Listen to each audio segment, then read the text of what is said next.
What's going on, guys? Welcome back to the channel, and today we're going to be going over the Diablo 4 future updates calendar that was recently published on the Wowhead website. Now, I thought this would be a pretty interesting video to make now that the holiday season is over and we probably have a lot of brand new players coming to the game, as well as to kind of refresh all of the older players as to all the different updates that have been announced for Season 3, as well as future updates to come. Now, before we get started, I would like to say I am going to be making quite a few videos this week. I'll probably be making a review of the Abattoir of Zerg content, a review of Season 2 overall, as well as a review of the Druid class and all the changes I think that would be really good for that class overall to make it better for Season 3. So do be on the lookout for those videos in the future, but with all that being said, let's go ahead and get right into this video. So the first thing they're talking about here in this article is the leaderboards they've announced for Season 3, and honestly, this is probably the one thing I'm most excited about for Season 3, and I actually really love the way they have this laid out. So let's go ahead and read it. So this is Season 3, the Gauntlet Leaderboards Hall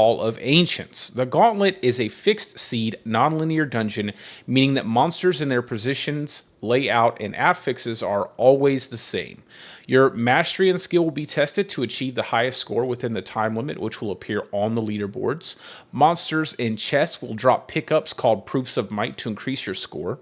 At the beginning of each week, a new gauntlet will replace the current one and the leaderboards will reset. The leaderboard will feature the top 1,000 players in the following brackets: Solo Barbarian, Solo Druid, Solo Necromancer, Solo Rogue, Solo Sorcerer, then 2-player, 3-player, and 4-player parties. The Hall of Ancients is a permanent leaderboard that cements the top 10 players for each week in every season forever. The next developer livestream in January 2024 will cover Season 3 in detail.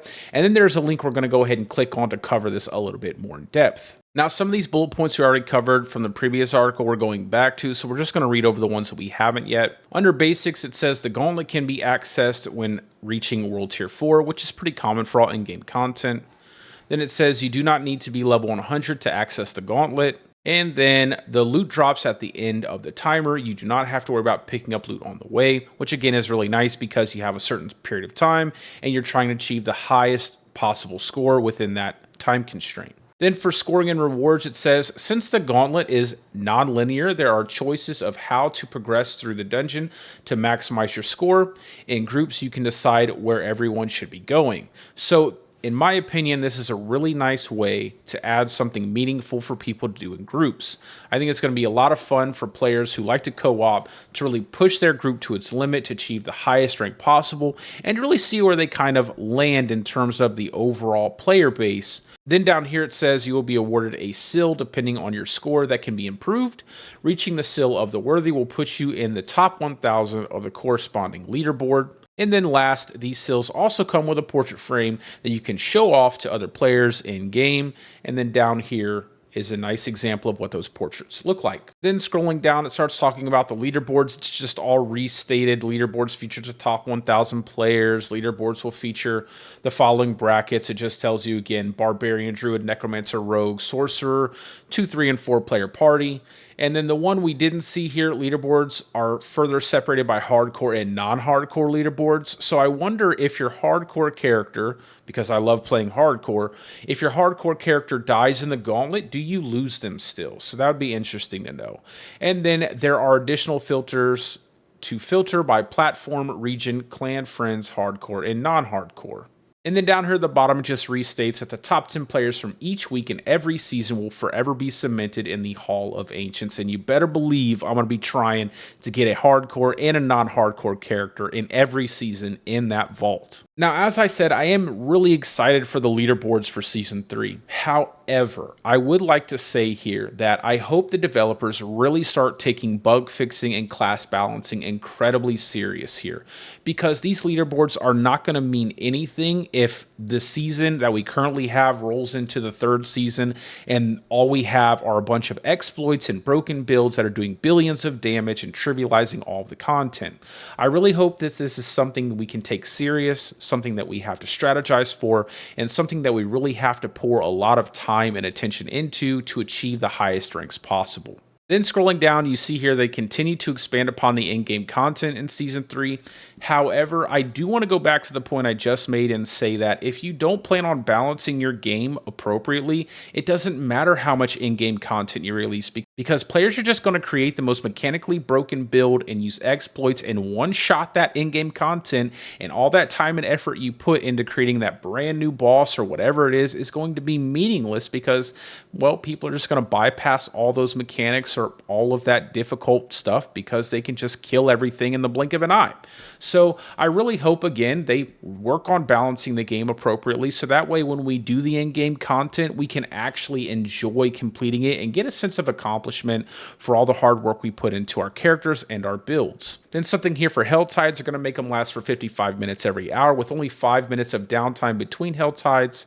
So that should give us a lot more opportunity to farm up our Forgotten Souls as well as our boss summoning materials. Then the big one, more item power 925 sources. So this is something I was hoping they would put into the Abattoir of Zur, but they didn't. And I think that was a big problem I had with the content overall, but we'll be talking about that in a later video. Then down here, we see they're adding more ways to obtain power 925 gear. So this is something I was hoping that they would have put into the Abattoir of Zur to make it much more rewarding, but we'll be talking about that in a later video. But honestly, we definitely need more ways than just Uber Duriel to get 925 item power gear. And honestly, I wish they would raise the floor for the gear affixes for these high item power gear pieces, as I think it's pretty silly that just using this ring as an example, look at the crit chance. You can still roll a 1.8% crit chance on an item power 925 ring, and I think that's absolutely absurd. I feel like that should be at least 3, maybe 3.5% to 5%. That way, when you do get that perfect 925 item power piece of gear, that the affixes are actually decent rolls overall. So you're really only fighting for incremental changes in terms of your overall power. Then they're adding a gold input option for trading on consoles. Not something I really partake in because most of the time on hardcore, I'm playing solo self-found. So I'm pretty restrictive on how I play hardcore. Then down here in April, they're going to be revealing Season 4, as well as going over the itemization changes we've been hearing about in Season 2. So pretty excited for that. Excited to see what they're going to be doing there. And then again, some more additional in-game content. Then down here in late 2024, we're going to be getting the announcement of the Vessel of Hatred expansion. So that is something to definitely look forward to in the future, but it's pretty far off. And I think by the time we actually get there, the game is going to be in a completely different place, but still pretty excited about that expansion. Then under the planned updates, we see that the Codex of Power integration for all aspects, which simply just means that all of our aspects are going from our inventory into our Codex of Power where they belong. And honestly, this should have been the system since the game launched, because this has been in several other Diablo games. The Diablo Immortal, you had this system in place, and Diablo 3, you had this system in place, and it was phenomenal. Players loved it. It was very convenient and easy to just get a nice new piece of gear. You slap your aspect on it and go right back into combat without having to cycle through a giant inventory full of aspects or constantly farm for that one aspect that you never seem to get to drop. And it says this will likely be implemented in the game soon after Season 3 launches. Then again, here's just restating some more in-game content on the way. Then something else players have been asking for, and I think would be a great addition to the game, and that's loadout. So again, something else that existed in Diablo Immortal and in Diablo 3, we had loadouts, and it was really nice because you could have your farming loadout for farming a lot of XP or gold or items, and then you had your bossing loadouts and your PvP loadouts. So this is something I'm definitely looking forward to.